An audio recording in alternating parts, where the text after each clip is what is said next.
Welcome back once again to On Cue Billiards. This is the loser side. This is for 5th or 6th place. And once again, I'm facing Luis Abarca. For the second time in this tournament, I managed to win the first one, and now he's out for revenge. Very close, but Luis has just pipped me to the lag, so I concede that. He'll be breaking in rack 1. And the 2 has just dropped the last gasp. And the 10 ball is over the corner pocket, and the 1 ball has a path to it. He calls the 10. So very important to get the break, and there is the 10, the early 10. Yeah, so that was a quick rack. Might not be here very long at this rate. He breaks the balls in rack 2. This time looks like he's coming up dry, so I'm coming to the table now. Got an easy 1 starter. The 2, I think, in the bottom left, and then the 3 to follow in the same pocket. Yeah, the 4 in the same pocket as well. The 5 in the top left. Yeah, so there's a pattern right there. And the first thing that you need to do is get above the 2, and it wouldn't be a disaster if you were closer to the left-hand short rail than short. You don't really want to be short, because now you've got the 4 and the 7 that you've got to avoid, whereas if you were on the other side of the pocket line, it would have been a bit easier. There's a bit more space to hold the cue ball in for the 3. So I need to decide what I'm going to do. Probably just play with top and left, and if I do get a collision a little bit pacier than normal, if I do hit the 4, then hopefully I'll still make it through, force the cue ball through to the 3. Unfortunately missed the pot. Did collide with both of those balls, and it could have been a lot worse, to be honest, where the 2's finished. It's just a nice kick and stick there. Put the 2 down table. I think it's available. Past the 8 into the bottom corner. But can I hit enough of it because of the 7? I think I'm coming rail first. But call in that pocket. Actually, yeah, the pace I played that, I was just trying to hit it and get safe. Not a good shot, really. When you consider the result, I would have been better off attacking there, I think. And I'm pretty sure that the decision to play safe came after I'd got down on the shot. So a bit of a last minute change of mind is never a good idea. You're always better off getting up and walking around, considering all your options. I think, however, he's failed to get on the 3 properly. Now he can play rail first if he wants to attack, but I think he's kicking at it. And is he going to get cover? He certainly is. Although it's not full cover. If I'm going to attempt to jump this, I'm just jumping over the side of the 7, so that makes it a bit easier. And I like the angle. Cue ball's going to be going over to the right hand long rail and then towards the 4. So after having viewed it from, I just really, I'm aiming at the 7 really now. I'm not even looking at the 3. The position that I need to aim at the 7 to get the contact point on the 3. And there we go. That'll do.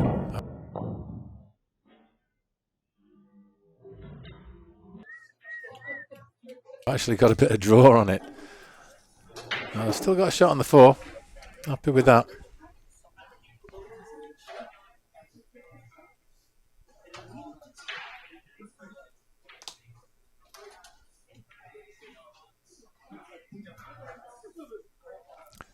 Now we'll play this with right hand side.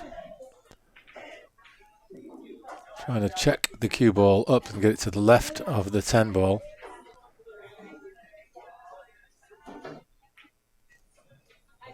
And then back up. So leave me a shot on the 5. I've got the 5 in the side, I think. Nice angle to take me down for the 6. I missed an 8 ball like this, very similar to this, against Randy, which cost me the match. So I'm taking a bit of extra time here, making sure I've got that pot in point firmly fixed on the 5. And I'm not going to take my eyes off it until I've followed through with the cue ball. I want to keep my head down and make sure of that pot. And a little bit flat. How often do I say that? It's almost a default position with a difficult pot that I'm just playing down there to get on the 6, and I'm dead straight on it. A bit softer and a bit harder, probably a bit harder would have been ideal. But I've got a draw here, draw back with right hand side, reverse side off the side rail. Now the spin had all dissipated by the time it got there, so this is a tough shot. I want it to be a considerable amount closer. But I'm just going to play this with plain top, above centre striking. Just try and stroke it in, and I want to get out past the pocket line on that 8. I don't want to be cutting it into a blind pocket, ideally. Yeah, I'm just coming around now. I wanted to have a very clear idea of exactly where I wanted the cue ball. I mean, that point works. That point also works, and I prefer the latter because then you're able to use the long rail to get shape for the 9. You're looking at a stun shot, really, but you do want a bit of an angle to be able to pop the cue ball off and on that rail, on and off that rail.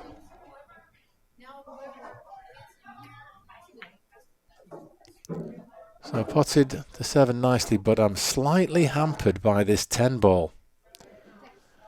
I either have to jack up or play with lots of top and right hand side, because that's the only part of the cue ball that's unobstructed by the 10. So ordinarily I wouldn't be playing it with so much running side as I'm having to put on this.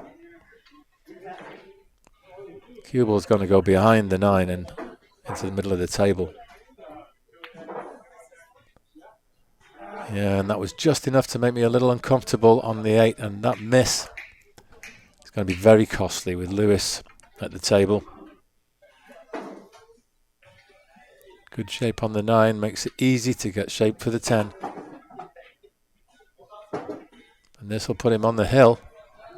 Looking good to get the win in our second meeting in this tournament.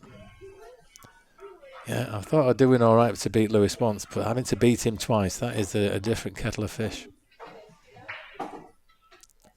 And he's off to a great start here. Just putting the extension on his cue. Stretching a bit. He's got a lot of cue in front of his bridge hand. Yeah, didn't really get the cue ball where he wanted it. So he's on the 50-yard line, as you would say. Not an easy pot. It's a tester. And I imagine he's playing this with a bit of bottom and right just to spin that ball in. And he caught it a bit thick. Yeah, never easy, but catching it like that, he got a great cue ball, and the 10 has finished perfectly as well. So he's not quite frozen, but he's close enough that it makes the double kiss very much a possibility if I try and hit that anywhere near full. Let's say I try to double it in the bottom right. I could well get the double kiss. I don't like the bank into the bottom left either. So I'm thinking about playing safe here and just catching it slightly thicker than half ball, banking the 10 ball past the middle pocket, try and get it on the side cushion by that 3rd diamond up from the bottom right pocket, and the cue ball over on the left long rail.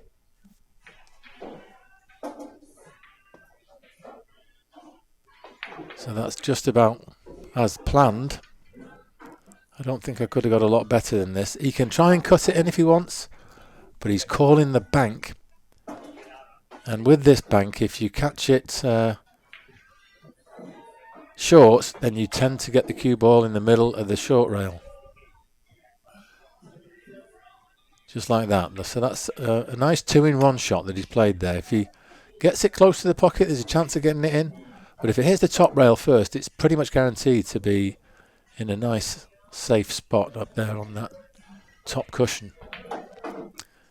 So now this one's a bit of a distance off the rail, so a bank is a realistic possibility.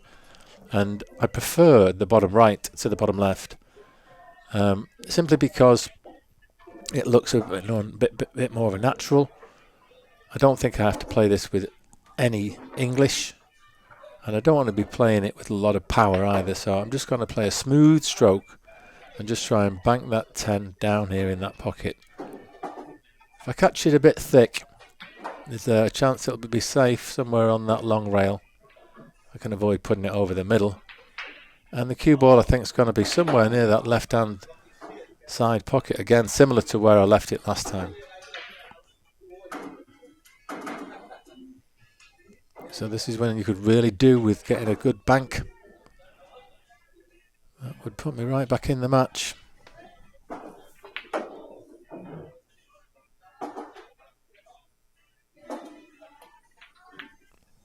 It's too thick, not enough cut. The 10's pulled up, very similar to where it was last time. I suppose the difference is the cue ball's a bit more in the table here, where he was under the rail last time. So now he's playing the bank again. He's got his hand on the table.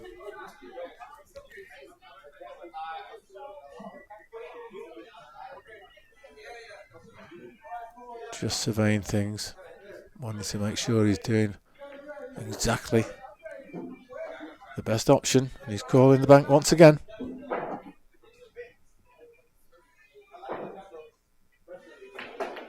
Oh, look at this. Perfect. Very nice. So he's on the hill, Lewis. Breaking the third rack. One's got in the side. And the 2, oh, he's just drifted behind the 9. I was going to say the 2's looking good over the corner. He's going to have to push out here. Interesting to see when he wants to leave. He's pushing out, leaving me a thin cut.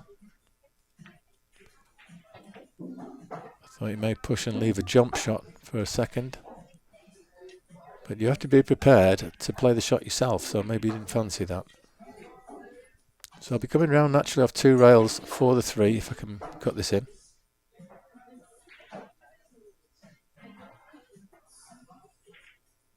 I've cut it too thin.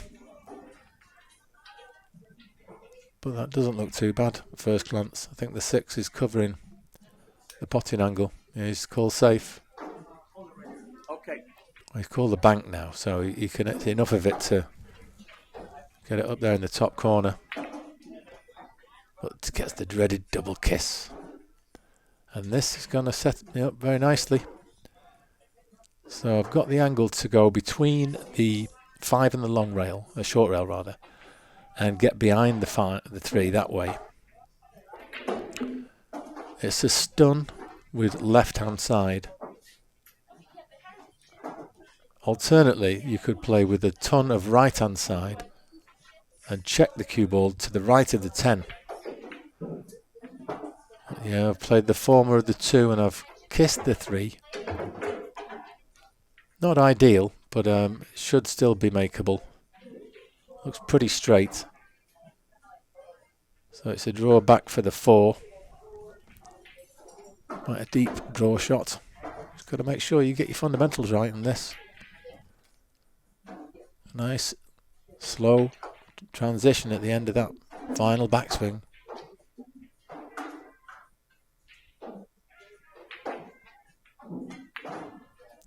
Well, it was a bit hurried, if anything. Not much of a pause in there. And some distance away, and rather fortunate not to have left him something easier than this. But he calls the combination, 3 onto the 4.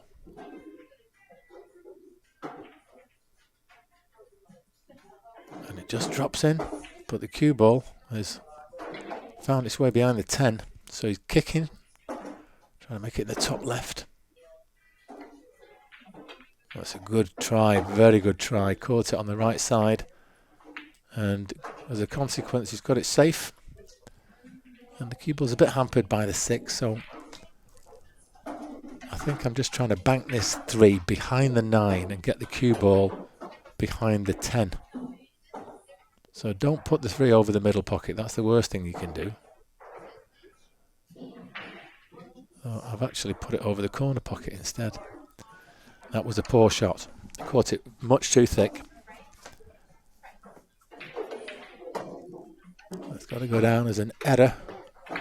An unforced error. I've given him a nice opportunity. He's drawn back beautifully there for the 5 ball. He's now got a very realistic chance to get out here and take the match. Bit of check side there coming up. He's going to kiss the 7. That's going to finish perfect. I can't quite see. Has he got a tiny angle? Can he play for that 7 in the left centre? Yeah, that's what he's got. And the 8 is waiting, and the 9's connected to that. So Luis Abarca came through losing his first round match against myself. He won a couple of other matches on the loser's side, and he's now sending me packing. And he'll be proceeding. I'll be finishing in 5th and 6th position as the loser of this match, and he'll have the chance to go on for 1st, 2nd, 3rd, or 4th if he loses his next match. Nice angle here on the 9. Just looking where he wants to be for the perfect unmissable 10.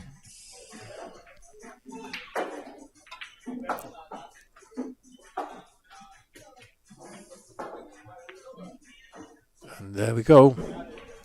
So it's Luis Abarca winning the match by 3 racks to 0. Thanks for watching, folks. Please tune in for more from the tournament and other matches coming soon.